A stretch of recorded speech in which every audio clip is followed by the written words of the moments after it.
All right, so today we've got some new gear. We're going to do a quick little unboxing slash this is how you assemble this stuff.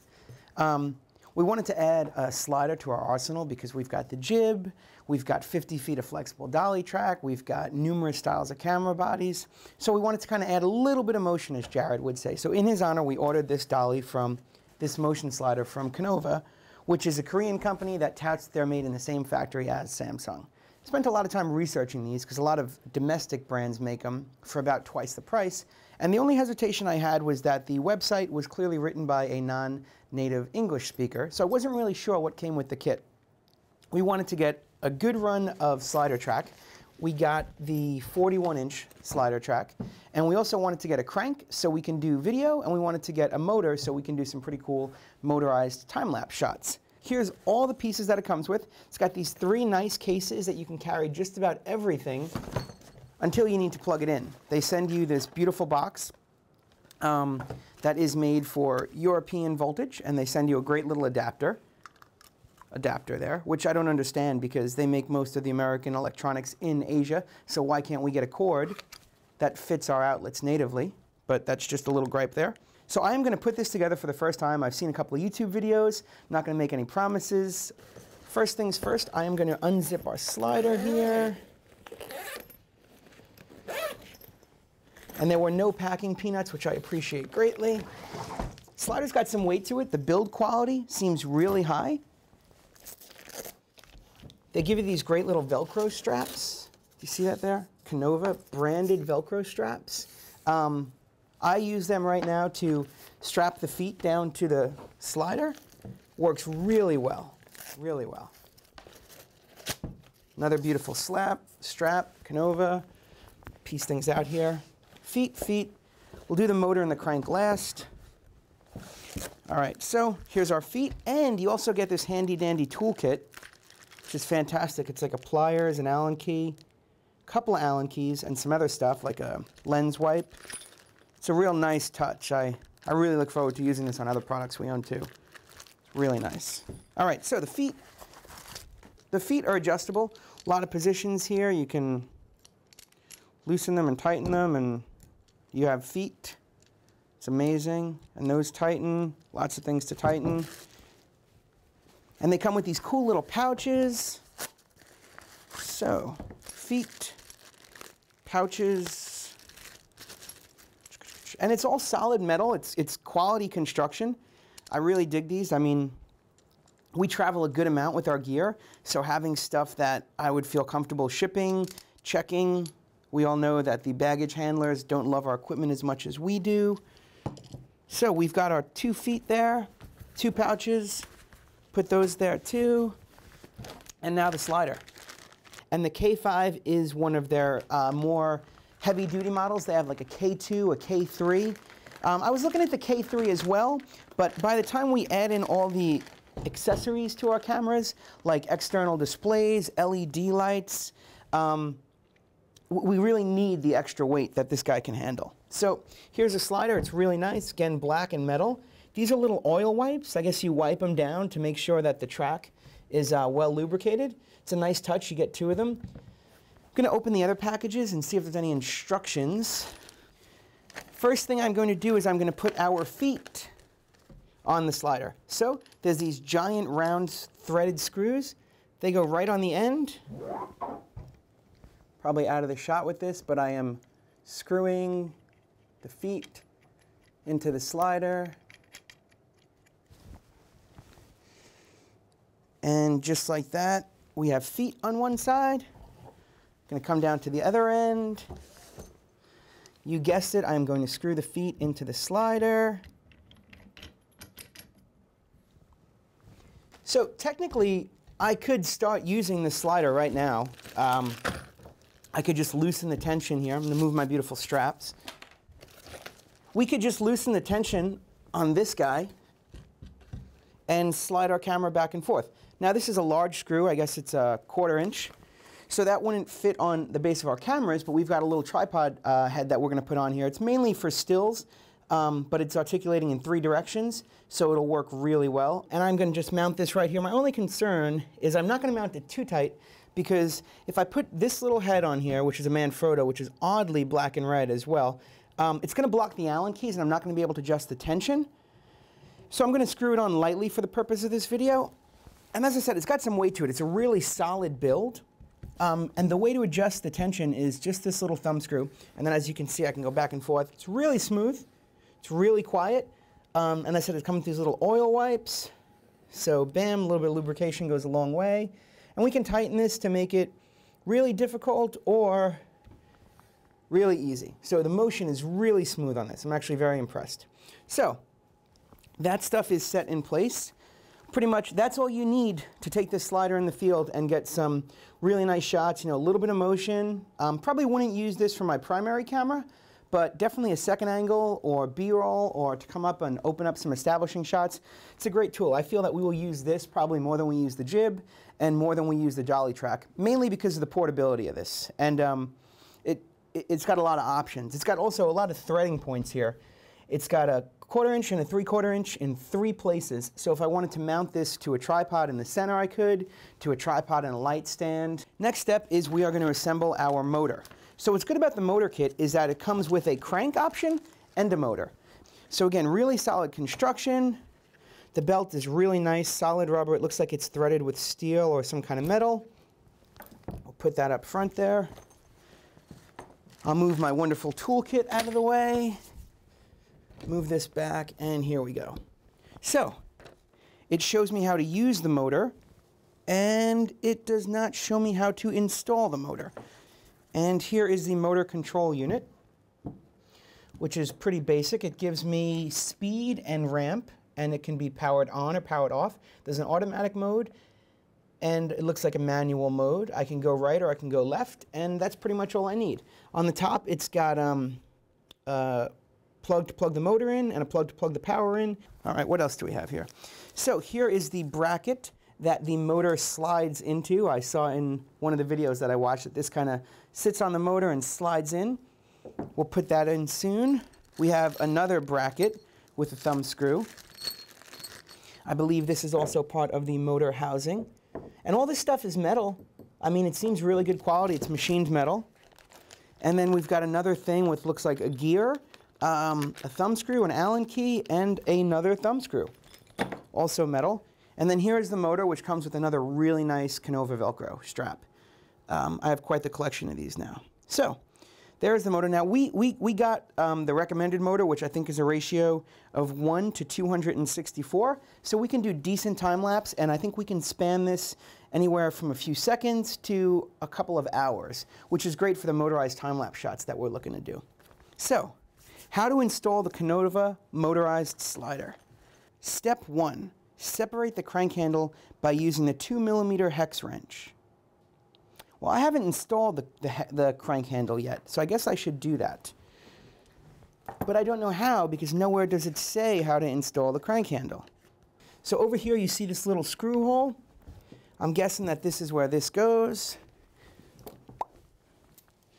Going to move our beautiful slider back. On my table, that fits just perfectly. And I'm going to screw this in.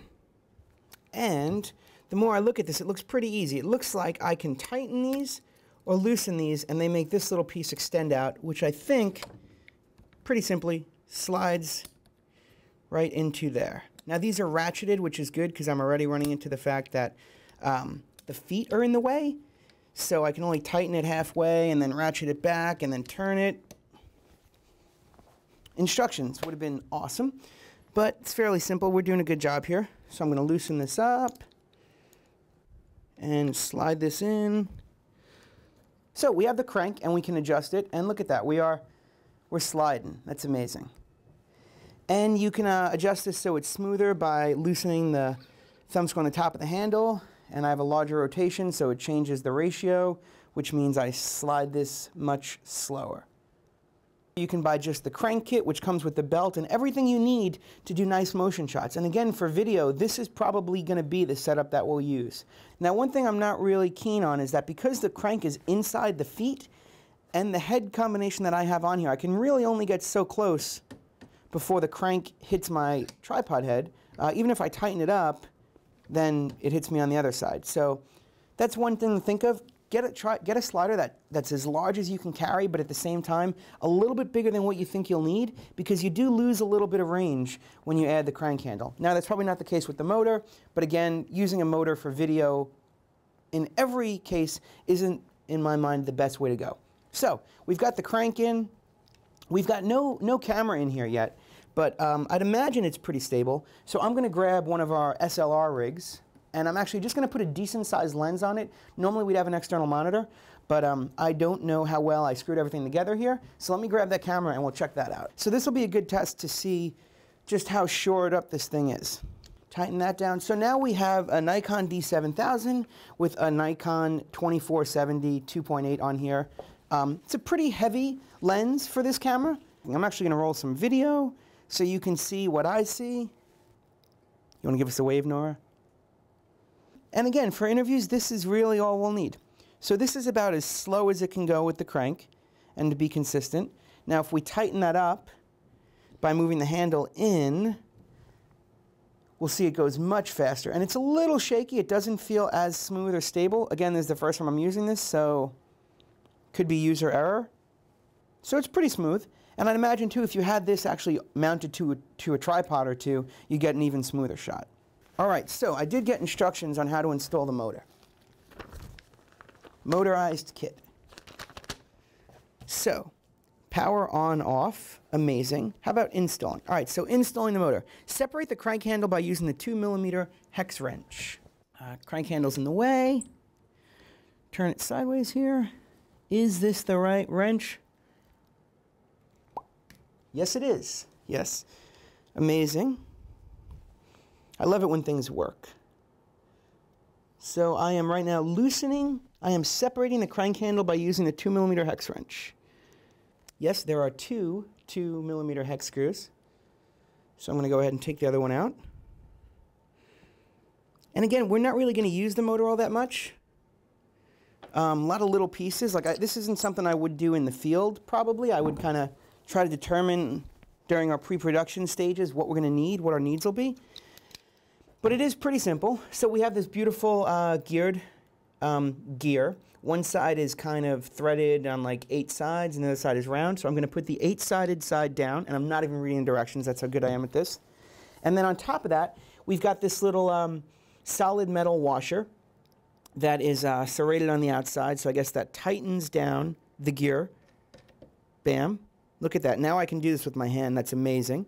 So now we go to our motor, which has one of those awesome KONOVA straps. This strap is not as big as the other one, so it's a little disappointing, but I guess it serves its purpose. Now we have our plate. So I'm going to ratchet this thing down and do that.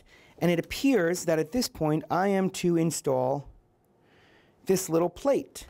So it slides right over. So here we are. The thing is on. The belt is on. Seems to be threaded in the gears, and the motor fits in. So there are little teeth that fits into, and now I'm going to use the provided thumb screw. Bam, bam, bam. Tighten that up. Now it doesn't say anything about tension, so I guess if it doesn't work, we'll try again. So push the motor into the mount and hang up the motor belt to the pulley. We did that. Tighten your motor belt by pulling back the motor and fixing it by screw, which is under the motor. We did that. Connect the power cable. Okay, we're going to connect the power cable. So there's a couple of extra parts here. We've got this piece of metal, which maybe goes on to cover the pulley, which is a nice touch, but they do not show that in the instructions. So I'm going to put that on. So we have this sealed unit, which I guess would be cool if you were to leave this outside for some time-lapse. The connections don't seem rock solid on the power for the motor. Here I'm looking at this wire and it doesn't sit absolutely perfectly, but that's okay. I guess it doesn't have to. So from the motor, I am going to plug it into the controller. I'm going to run that back here so I can reach it.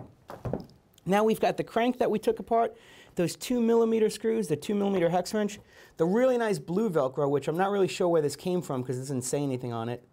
It doesn't say KONOVA like the other straps, which are really nice. Hold down the power button for 2 seconds. select mode, auto or manual. Let's kick the speed up to 3, and then I'm going to push go left. So you hit go left and it goes left. And I'm going to turn up the speed a little bit. And it's going significantly faster. It does sound like the motor is like a turbocharger spooling up. It's quite loud. And you can probably hear it, and I mean, my mic is here. As I step away, it's probably still fairly audible. And on the slowest speed, it's slow, since it's the slow speed. Turn it up all the way. So now this is just a tripod head here. It's pretty light. What I'm going to do now is I'm going to stop this. I'm going to turn it off to be safe. And I'm going to put our camera on this. Now we have our camera on it. I'm going to roll just because we can. And again, it's just resting on the table, so the only thing keeping the slider set is the weight of the slider and the camera. So if this was mounted to a tripod, I imagine it would be even smoother if you see any shaking. And then if I just want to quickly go left, it changes direction pretty quickly. Now I'd be a little nervous to leave it at full speed. It really sounds like the motor's working a lot. But if it's made for it, I guess it could do it. We'll find out in a few uses. And I also don't know how often I need to grease this slider. I guess I'll be able to determine that by the amount of friction I see and the amount of use. And if you travel with this, I'd imagine these extra grease sliders are key, because we do a lot of outdoor events for clients, and we go to some pretty gritty places, and we get dust in gear. So cleaning gear is key. So just out of curiosity, I'm not going to do it now because I don't want to break my slider yet, but is there some kind of auto stop feature? Like if it was to go all the way, would the engine just burn out? Would it strip the gears? Would it just break off my camera? I'm not really sure. And like I said, I don't want to find out right now. So the build quality is awesome. It's a nice compact little package. This can go probably not as a carry-on, but I do see people carry on like hula hoops and stuff, and architects bring in plans all the time. So if you threw this over your shoulder, you'd look like somebody going to a trade show with like one of those pop-up banners. So you can probably get away with it. So it seems like a pretty great tool. Now we'll give you guys some beautiful product shots. We'll get some really nice dreamy stuff. We'll throw this on a tripod and see how it works.